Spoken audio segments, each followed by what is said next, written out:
Hello friends, welcome to সোপান academy. আজ আমরা ডাব্লিউবিপি ওর রিজনিং বইয়ের ক্লক এবং ক্যালেন্ডার থেকে যে সমস্ত প্রশ্ন এসেছে তার প্রত্যেকটা প্রশ্নের সমাধান দেখব। তো ক্লক এবং ক্যালেন্ডার থেকে যে ধরনের প্রশ্নগুলো আসে, খুব কম টাইপের প্রশ্নই কিন্তু তোমাদের পরীক্ষায় জিজ্ঞাসা করে। মানে দু একটা টাইপ যদি তুমি করো এখান থেকে, তাহলেই কিন্তু তুমি কমন পেয়ে যাবে বা অ্যান্সার দিতে পারবে। তো ক্লাস শুরু করার আগে আমি বেসিকটা ছোট্ট করে বলতে চাই। এখানে আমাদের মেইনলি দুটো জিনিস মনে রাখতে হবে। ক্যালেন্ডারের ক্ষেত্রে যখন আমরা কোশ্চেনগুলো সলভ করব, তো আমাদের যে মাসগুলো আছে জানুয়ারি, ফেব্রুয়ারি, মার্চ, এপ্রিল, এই মাসগুলো কোনটা কত মাসের সেটা আমাদের ফার্স্ট অফ অল জানতে হবে। যেমন জানুয়ারি মাস হচ্ছে 31 দিনের হয়, তারপর ফেব্রুয়ারি মাস 28 দিনের হয়, আর যদি লিপ ইয়ার হয়ে যায় তাহলে সেটা 29 দিনের হয়। মার্চ আবার 31 দিনের হয়, এপ্রিল আবার 30 দিনের হয়। তো এইভাবে কিন্তু চলে, এগুলো আমাদের মাথায় রাখতে হবে। ঠিক আছে। আর নেক্সট স্টেপ হচ্ছে কি, যে যখন আমরা কোনো বের করব, মানে যে আজকে যদি শনিবার থাকে তাহলে আজ থেকে 10 দিন পর বা 20 দিন পর কি বার হবে, তো সেটা বের করার জন্য যে সংখ্যাটা আমাদেরকে দিয়ে দেবে, ধরে নাও যে 20 দিনের একটা গ্যাপ দিয়েছে, যে আজ থেকে 20 দিন পর কি বার হবে। তাহলে এই 20-কে আমরা কিন্তু 7 দিয়ে ভাগ করব, কারণ আমরা কি জানি প্রতি 7 দিন অন্তর অন্তর রিপিট হয়, প্রত্যেক 7 দিন অন্তর অন্তর রিপিট হয়। ঠিক আছে, তো সেজন্য আমি এটাকে 7 দিয়ে ভাগ করব। তো এখানে দেখো 7 2 14, মানে এখানে 6 চলে আসছে, 6 দিন। এই আমাদের যেটা ভাগ শেষ হচ্ছে, এটা নিয়ে আমাদের কিন্তু মেনলি কাজ। তার মানে আজকে যদি শনিবার হয়, আজকে যদি শনিবার হয়, তাহলে আজ থেকে 20 দিন পর কি বার হবে সেটার যা অ্যান্সার হবে, আজ থেকে 6 দিন পর কি বার হবে সেটা সেম অ্যান্সার হবে। বুঝতে পারলাম? ধরো 20 দিন পরে বলেছে, আজ থেকে, আজকে শনিবার, আজ থেকে 20 দিন পর কি বার হবে, সেটা যা অ্যান্সার হবে, যদি আমি 20-কে 7 দিয়ে ভাগ করে যে ভাগ শেষটা পাই, মানে শনিবারের সঙ্গে যদি আমি 7 দিন 6 দিন যোগ করে দিই, মানে এখানে 6 যেহেতু ভাগ শেষ আছে, 6 দিন যোগ করে দিই, তাহলে সেম অ্যান্সার কিন্তু আমাদের আসবে। ওকে। তো এটা কিন্তু আমাদের মাথায় রাখতে হবে, মানে মেনলি আমাদের 7 দিয়ে ভাগ করতে হবে। এটা হচ্ছে ক্যালেন্ডার। এখান থেকে অঙ্কগুলো সবই হয়ে যাবে যেগুলো তোমাদের পরীক্ষায় দেয়। আর একটা জিনিস, সেটা হচ্ছে ক্লকের ক্ষেত্রে। ক্লকের ক্ষেত্রে দেখো কি কি মনে রাখতে হবে। ক্লকের ক্ষেত্রে তোমাদের যেটা দেয়, যে তোমাদের কোণ বের করতে দেয়, কোণ। ঠিক আছে, ধরো 3:30-এ বলে দিল যে ঘড়িতে যখন 3:30 বাজছে, তখন ঘন্টার কাঁটা আর মিনিটের কাঁটা কত ডিগ্রি কোণ উৎপন্ন করছে। এটা দিয়ে দেয় একটা প্রশ্ন, এই টাইপের একটা প্রশ্ন দিয়ে দেয়। আর একটা কি টাইপের প্রশ্ন দেয়, যে বলে দিল যে কোন একটা ঘড়ি আয়নাতে আয়নাতে 9:15 বাজছে, তাহলে সেটা অ্যাকচুয়াল কটা বাজছে সেটা বের করতে দেয়। তো মূলত এই ধরনের টাইপগুলো কিন্তু আমাদের দিয়ে থাকে। ওকে, খুব ইজি। ও তবে হ্যাঁ, যে কোণ নির্ণয় করার সময় যে ফর্মুলাটা আমাদের অ্যাপ্লাই করতে হবে, সেটা কিন্তু তোমরা খুব ভালো করে মনে রাখবে। যখন তোমাকে বলে দেবে যে 3:30-এ কত ডিগ্রি কোণ উৎপন্ন করবে, 4:15-তে কত ডিগ্রি কোণ উৎপন্ন করবে, তখন এই ফর্মুলাটা ছাড়া তোমরা কিন্তু করতে পারবে না। তো এখানে দেখো 3:30 যখন বলা হচ্ছে, তার মানে কি এটাকে 3 ঘন্টা বলা হচ্ছে, আর 30টাকে আমরা 30 মিনিট বলছি। 3:30 মানে 3 ঘন্টা 30 মিনিট, এভাবে ধরে নিতে হবে। ঠিক আছে। এরপর দেখো ঘন্টার যে মানটা থাকবে, সেই ঘন্টাকে আমরা সর্বদা 30 দিয়ে গুণ করব, ঘন্টাটাকে আমরা সর্বদা 30 দিয়ে গুণ করব, আর মিনিটটাকে আমরা সর্বদা 11/2 দিয়ে গুণ করব। ঘন্টা যেটা থাকবে, যেমন এখানে ঘন্টার সঙ্গে 3 লেগে রয়েছে, তাই 3-কে আমরা 30 দিয়ে গুণ করব। আর মিনিটের সঙ্গে যেমন 30 লেগে রয়েছে, এখানে 30 মিনিট, তাহলে 30-কে আমরা 11/2 দিয়ে গুণ করব। এই 30 আর 11/2 এটা কিন্তু সবসময় ফিক্সড। এদের যে পার্থক্যটা, সেটাই হয়ে যাবে আমাদের অ্যান্সার। পার্থক্যটা মানে ছোট থেকে বড়টা বিয়োগ, সরি, বড় থেকে ছোটটা বিয়োগ করতে হবে। এদের মধ্যে যে পার্থক্যটা, সেটাই হয়ে যাবে তত ডিগ্রি কোণ। যেমন এখানে 30 × 30, আর এখানে হচ্ছে দেখো 30 × 11/2, 3 × 30, আর এখানে হচ্ছে তোমার 30 × 11/2। এখানে কাটাকুটি করে বিয়োগ করে যেটা অ্যান্সার হবে, সেটা হয়ে যাবে আমাদের উত্তর। মানে 3:30 বাজলে অত ডিগ্রি কোণ উৎপন্ন হবে। বোঝা গেছে? এই ছোট্ট জিনিস দুটো মনে থাকলেই, মানে তোমাদের ক্লক এবং ক্যালেন্ডার থেকে যে সমস্ত অঙ্ক আসে, তোমরা কিন্তু ইজিলি করতে পারবে। সো দেখে নেবো আজকের প্রথম প্রশ্ন, যেটা এসেছিল কেপি কনস্টেবল প্রিলিমস 2023-এ। বলেছে দেখো 25শে জানুয়ারি 2008 যদি সোমবার থাকে, যদি সোমবার হয়, তাহলে 2রা মার্চ 2008 কি বার হবে, এটা জানতে চেয়েছে। ঠিক আছে, তো প্রথমে তোমরা এখানে যেটা করবে কি, 25শে জানুয়ারি থেকে 2রা মার্চ কত দিনের গ্যাপ হচ্ছে, ওই গ্যাপটা আমাকে ফার্স্ট অফ অল বের করতে হবে। ওই দিনের গ্যাপটা আমি কি করে বের করছি দেখো, এখানে ছিল 25/1/2008, আমাকে বের করতে হচ্ছে 2 মার্চ মানে ফেব্রুয়ারি মার্চ, মার্চ 2008, এদের মধ্যে গ্যাপটা কত দিনের সেটা বের করছি। দেখো 2008-এর যে ফেব্রুয়ারি মাসটা সেটা কিন্তু 29 দিনের হবে। 2008-এর ফেব্রুয়ারি মাসটা কিন্তু 29 দিনের হবে। ঠিক আছে, এখানে দেখো, এখানে আছে 25 দিন, এটা কি জানুয়ারি মাসের কথা বলা হচ্ছে, ফেব্রুয়ারি মাসটা কিন্তু এখানে 29 দিন, জানুয়ারি মাসটা কত দিনের হবে, 31 মাস, 31 দিনের মাস হবে, তাহলে 31 থেকে তুমি প্রথমে 25 বাদ দেবে, তাহলে এখান থেকে আমি পাচ্ছি 6 দিন। তারপরের যে ফেব্রুয়ারি মাসটা সেখান থেকে পাবো আমি 29 দিন। তারপরে দেখো মার্চের জন্য পাবো আমি 2 দিন, মার্চের জন্য পাবো আমি 2 দিন, কারণ মার্চের 2 তারিখটা আমাকে বের করতে বলেছে। এরপর তুমি এগুলোকে যোগ করে দাও। ঠিক আছে, 6 আর 2 8, 8 আর 9 17, 7, হাতে রইলো 1 3, 37, 37 হয়ে গেল তো, 37 দিন মানে 25 জানুয়ারি থেকে 2রা মার্চ, এটা কিন্তু 37 দিনের গ্যাপ। এখন আমরা কি করব, এই গ্যাপটাকে 7 দিয়ে ভাগ করবো, সবসময় 7 দিয়ে ভাগ করতে হবে।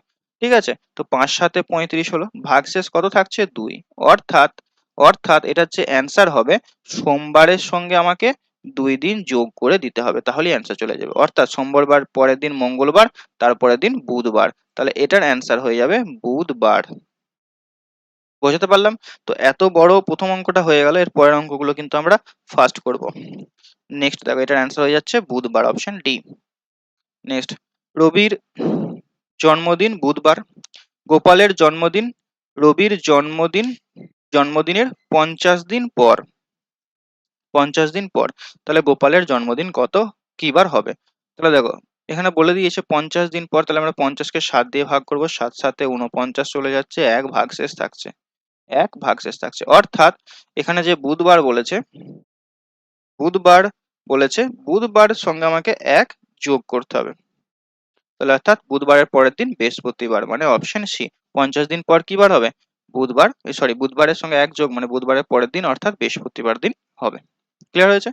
নেক্সট দেখো, কোন মাসের 7 তারিখ রবিবারের 2 দিন আগে হয়, 7 তারিখটা রবিবারের 2 দিন আগে হয়, তার মানে ওই রবিবারটা কত তারিখ হবে,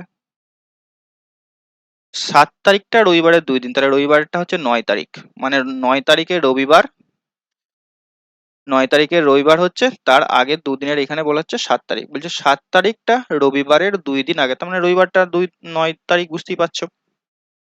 বলছে ওই মাসের 27 তারিখ কি বার হবে, ওই মাসের 27 তারিখ কি বার হবে, তাহলে 9 তারিখটা যদি রবিবার হয়, তাহলে 27 তারিখটা কি বার হবে বের করবো। তাহলে 9 আর 27-এর মধ্যে গ্যাপটা কত দিনের হচ্ছে, জাস্ট বিয়োগ করে দাও, 18 দিনের গ্যাপ হচ্ছে, 18 দিন। তাহলে 18কে তুমি কত দিয়ে ভাগ করবে, 7 দিয়ে ভাগ করবে। ঠিক আছে, 7 2 14, 14 মানে 4 ভাগশেষ থাকছে। অর্থাৎ রবিবারের সঙ্গে আমাকে সামনে 4 দিন যেতে হবে, রবিবারের সঙ্গে সামনের 4 দিন আমি যাব। তাহলে রবিবারের সঙ্গে 4 দিন গেলে দেখো, রবিবার, সোমবার, মঙ্গলবার, বুধবার, বৃহস্পতিবার, 4 দিন হচ্ছে, তাহলে দেখো বৃহস্পতিবার হয়ে যাবে আমাদের অ্যান্সার, অপশন ডি। নেক্সট, বিকাল 4টা 40-এর সময় ঘন্টার কাঁটার মধ্যে ডিগ্রিটা কত হবে, দেখো 4টা 40, এটা 4 ঘন্টা 40 মিনিট, তাহলে ঘন্টার সঙ্গে কত গুণ করতে হবে, 30 গুণ করতে হবে, ঘন্টার সঙ্গে 30 গুণ করতে হবে, আর মিনিটের সঙ্গে 11/2 গুণ করতে হবে। এদের মধ্যে পার্থক্য নির্ণয় করে দাও। তাহলে 4 × 30 মানে 120, আর এটা যদি আমি কাটাকুটি করি, 20 × 11 মানে হচ্ছে 220, এদের মধ্যে বিয়োগ করে দাও মানে 100 ডিগ্রি, 100 ডিগ্রি। বিয়োগ বলতে এখানে পার্থক্যটা নির্ণয় করতে হবে, মানে ছোট থেকে বড় থেকে ছোটটা নির্ণয় বিয়োগ করে দিতে হবে, জাস্ট 220 থেকে 120 মানে 100 ডিগ্রি হয়ে যাবে। এদের মধ্যে কত ডিগ্রি কোণ থাকবে, তো খুব ইজি একটা অঙ্ক কিন্তু। নেক্সট দেখো,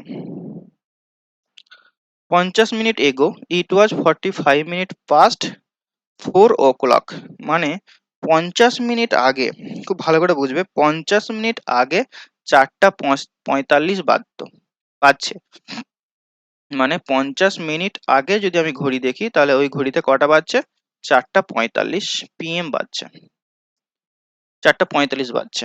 তাহলে এখন নাও কটা বাজবে বলো তো, এখন কটা বাজবে?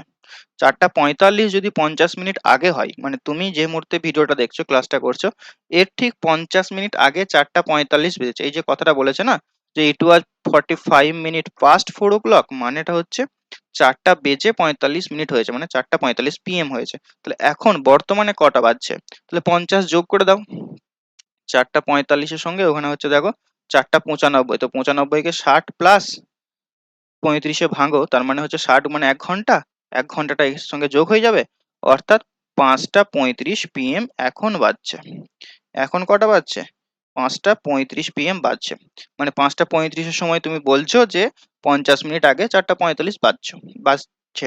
এরপর দেখো, how many minutes it was until 6 o'clock, মানে 6টা বাজতে কত মিনিট বাকি রয়েছে সেটা বের করতে হবে। তাহলে এখন যদি 5:35 বাজে, তাহলে 6টা বাজতে কত মিনিট বাকি রয়েছে? তাহলে 35, আর এখানে 60 থেকে বাদ দিয়ে দাও 35-কে, তার মানে 60 মাইনাস 35, দ্যাট ইজ হয়ে যাচ্ছে দেখো 25 মিনিট, রাইট? 25 মিনিট বাকি রয়েছে। খুব ভালো অঙ্ক ছিল, ওয়্যারলেস অপারেটর গ্রেড 2 তে কিন্তু এটা এসেছে। বোঝা গেছে? নেক্সট, একটি আয়নাতে ঘড়ির সময় যখন 3:15 দেখায়, তখন সঠিক সময়টা কি হবে?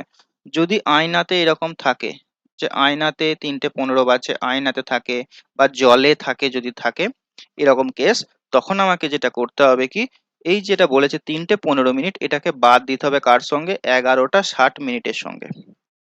11:60 সঙ্গে তুমি কি করবে? 3:15-কে বাদ দিয়ে দিবে। মানে অ্যাকচুয়ালি 12টা থেকে বাদ দিতে হয়, তুমি 11:60, 12টাকে আমরা কি করে লিখবো? 11:60 লিখতে পারি। এটাকে বাদ দেবো, 3:15 জাস্ট বিয়োগ করে দাও, জাস্ট বিয়োগ করো। তাহলে 60 এখানে 15, মানে এখান থেকে আসছে 45, আর এখান থেকে আসছে দেখো 9, সরি 9 না 8, 8। তার মানে অ্যাকচুয়াল কটায় বাজছে? 8:45 বাজছে। অপশন সি, জেল পুলিশ ওয়ার্ডারের কিন্তু এই প্রশ্নটা এসেছিল। নেক্সট, আজ মঙ্গলবার হলে আজ থেকে 53 দিন পর কি বার হবে? তো জাস্ট 53-কে তুমি দিয়ে ভাগ করবে? 7 দিয়ে ভাগ করবে। 7 7-এ 49, 4 ভাগশেষ থাকছে। তার মানে যেটা বলেছে মঙ্গলবারের কথা, মঙ্গলবারের সঙ্গে 4 দিন সামনের দিকে চলে যাও। তাহলে মঙ্গলবার, বুধবার, বৃহস্পতিবার, শুক্রবার, শনিবার। তাহলে এটার অ্যান্সার হয়ে যাবে অপশন ডি, শনিবার। ক্লিয়ার হলো? নেক্সট দেখো, মোহিনী 9 দিন আগে সিনেমা দেখতে গেছিল, সে শুধুমাত্র বৃহস্পতিবার সিনেমা দেখতে যায়। মোহিনী 9 দিন আগে সিনেমা দেখতে গেছিল, সে শুধুমাত্র বৃহস্পতিবার সিনেমা দেখতে যায়, তাহলে আজ কি বার? তাহলে 9 দিন আগে আমি বলতে পারি কি বার ছিল? 9 দিন আগে ছিল বৃহস্পতিবার, কারণ সে বৃহস্পতিবার ছাড়া সিনেমা দেখতে যান না। তার মানে 9 দিন আগে সে বৃহস্পতিবারে সিনেমা দেখতে গেছে, তার মানে এখন প্রেজেন্ট কত? তাহলে তুমি কি করবে? 9-কে 7 দিয়ে ভাগ করে দাও, 2 ভাগশেষ পাবে, তার মানে বৃহস্পতিবারের সঙ্গে 2 দিন সামনের দিকে চলে আসো। তাহলে বৃহস্পতিবার, শুক্রবার, শনিবার। তাহলে এখন হচ্ছে কি? শনিবার, অপশন এ। কিচ্ছু নেই অঙ্কগুলোতে, কিচ্ছু নেই। নেক্সট দেখো, দেখো একটা জিনিস খুব ভালো করে লক্ষ্য করো, এরা যে অঙ্কগুলো দিচ্ছে দেখো একই টাইপের অঙ্ক দিচ্ছে, তাই না? আমি তোমাদের কতগুলো টাইপ দেখালাম, একই টাইপের অঙ্ক কিন্তু দিচ্ছে প্রিভিয়াস ইয়ারে, তাই না? আজ সোমবার হলে 61 দিন পর কি বার হবে? দেখো এই অঙ্ক কতবার রিপিট হচ্ছে বলো তো? এটাকে তুমি 7 দিয়ে ভাগ করো, 7 8-এ 56, মানে এখানে 4, এখানে 5, 5 হবে। 5 দিন পর মানে সোমবারের সঙ্গে তুমি 5 দিন সামনের দিকে চলে যাও। তাহলে সব মঙ্গল, বুধ, বৃহস্পতি, শুক্র, শনি। অপশন বি হয়ে যাবে এটার সঠিক উত্তর, অপশন বি, শনিবার। ঠিক আছে? নেক্সট, কোনো ঘড়ির আয়নাতে 12:40 দেখালে প্রকৃত সময় কত হবে? কোনো ঘড়ির আয়নাতে 12:40 দেখালে, দেখো 12:40, 12:40 মানে আমি বলতে পারি শুধু 40, শুধু 40, এখানে কিচ্ছু লিখবো না, 0040, তাহলে অ্যান্সারটা হয়ে যাবে। কি করে? দেখো 12:40 বাজছে, এটা তুমি কি করবে? 11:60 থেকে বাদ দেবে, শুধু 40, শুধু 40 বাদ দেবে, তাহলেই অ্যান্সার চলে আসবে, মানে 11:20 বাজবে। ঠিক আছে? বা যদি যদি এটাকে তুমি ট্রেনের টাইম ধরে নাও না, যদি ট্রেনের টাইম হয়, তাহলে তুমি এটাকে 24 ঘন্টা থেকে বাদ দাও। 24 ঘন্টা থেকে বাদ দেওয়া মানে 23 ঘন্টা 60 মিনিট থেকে বাদ দাও, তাহলেও তুমি অ্যান্সার পেয়ে যাবে। যদি তুমি ওইভাবে না ভেঙে নাও, তুমি যদি ওইভাবে না ভাঙতে চাও, তাহলে এইভাবে বিয়োগটা করো, দেখো তুমি কিন্তু অ্যান্সার পেয়ে যাবে, অর্থাৎ 11:20 বাজবে। আর 12:40-কে এখানে শুধু 40 ধরে নিতে হবে। ঠিক আছে? যদি বলতো 12টা 60, তাহলে আমাকে সরি 12টা 60 না, 12টা 50, তাহলে শুধু 50 বিয়োগ করতে হতো, মানে 11টা 60 থেকে 50 বিয়োগ করতে হতো। ঠিক আছে? নেক্সট এবং লাস্ট প্রশ্ন, একটি দেওয়াল ঘড়িতে 10টা বাজতে 10 সেকেন্ড সময় লাগে, তাহলে 12টা বাজতে কত সেকেন্ড সময় লাগবে? এটা দেখো অনেকের মনে হতে পারে যে ম্যাথসের অঙ্ক, আমি ম্যাথসেও তোমাদের দিয়েছিলাম, এটা কেপি প্রিলিমস 2023-এ এসেছে, এটা তুমি ক্লকের অঙ্কও বলতে পারো। খুব ইজি একটা জিনিস, বাট এখানে কনসেপ্টটা একটু বোঝার রয়েছে। অনেকে বলবে 10টা বাজতে 10 সেকেন্ড সময় লাগে, তাহলে 12টা বাজতে 12 সেকেন্ড সময় লাগবে। এটা কিন্তু না। কেন? দেখো যখন 10টা বাজে, তখন দেখো এখানে একটা ঘন্টা পড়লো ঢং করে, তারপরে আবার কিছুক্ষণ পরে আবার একটা ঘন্টা, আবার কিছুক্ষণ পরে আবার একটা ঘন্টা, তাহলে এইভাবে করতে করতে যখন 10টা ঘন্টা বাজলো, তার মানে কি 10টা বেজে গেছে।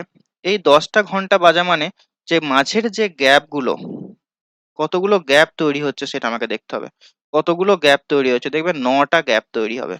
9টা গ্যাপ, এই 9টা গ্যাপ যেহেতু থামছে, যেহেতু ঘন্টাটা বাজার পরই কিছুক্ষণ থেমে থাকছে, ওইগুলোকে গ্যাপ বলছি। তাহলে 10টা ঘন্টা বাজার জন্য 9টা গ্যাপ তৈরি হবে। কেন গ্যাপ তৈরি হবে? দেখো প্রথম যখন ঘন্টাটা বাজতে, এটা তো প্রথমেই শুরুতেই ঘন্টাটা বেজে গেল, তাহলে এখান থেকে আবার দ্বিতীয়বার যখন বাজছে তখন আরেকটা গ্যাপ তৈরি হচ্ছে, মানে দুটোর ঘন্টার পেছনে একটা গ্যাপ তৈরি হচ্ছে, তাই না? প্রথম ঘন্টার পেছনে কোনো গ্যাপই তৈরি হচ্ছে না, তো সেজন্য একটা কম হবে, মনে রাখবে। সহজ ভাষায় মনে রাখবে যে 10টার ঘন্টা বাজতে 9টা গ্যাপ তৈরি হবে। এই 9টা গ্যাপের জন্য সময় লাগছে 10 সেকেন্ড। যখন 12টা বাজবে তখন আবার একটা কম গ্যাপ তৈরি হবে, মানে 11টা গ্যাপ তৈরি হবে। তো এই 11টা গ্যাপ বাজতে কত সেকেন্ড সময় লাগবে? এরপর তুমি ঐকিক নিয়ম করে দাও। 9টা বাজতে 10 সেকেন্ড হলে একটা বাজতে 10/9, 11টা বাজতে ইন্টু 11, তাহলে 110/9। যদি আমি এটা পূর্ণ সংখ্যা করি, 9 12 108 হয়, আর 12 পূর্ণ 2/9, 12 পূর্ণ 2/9, অর্থাৎ অপশন সি হয়ে যাবে আমাদের সঠিক উত্তর। তো ক্লাসটা কেমন লাগলো অবশ্যই কমেন্টে জানাও। তোমরা যারা ডাব্লিউবিপির জন্য প্রিপারেশন নিচ্ছ, ডাব্লিউবিপি ওরিয়ার ডাব্লিউবিপির ওরিয়ার ম্যাথস এবং রিজনিং বই তুমি সংগ্রহ করতে পারো, যেখানে 2005 থেকে 2023 পর্যন্ত যত পরীক্ষা হয়েছে প্রত্যেকটা পরীক্ষার চ্যাপ্টার ওয়াইজ সলিউশন ওখানে করা রয়েছে, পিডিএফ ওখানে করা রয়েছে। 149 টাকার বিনিময়ে তোমরা দুটো পিডিএফ সংগ্রহ করতে পারো, এর সঙ্গে সঙ্গে তোমরা ফ্রি কোর্সও পেয়ে যাচ্ছ, যেখানে প্রিভিয়াস ইয়ারের উপরেই কিন্তু তৈরি করা হয়েছে। দেখা হচ্ছে নেক্সট ক্লাসে। Till next class, take care. হ্যাঁ, আরেকটা কথা, ক্লাসের মধ্যে যদি কোথাও ভুল থাকে অবশ্যই সেটা কমেন্টে জানাবে, সেটা আমি সংশোধন করে দেবো।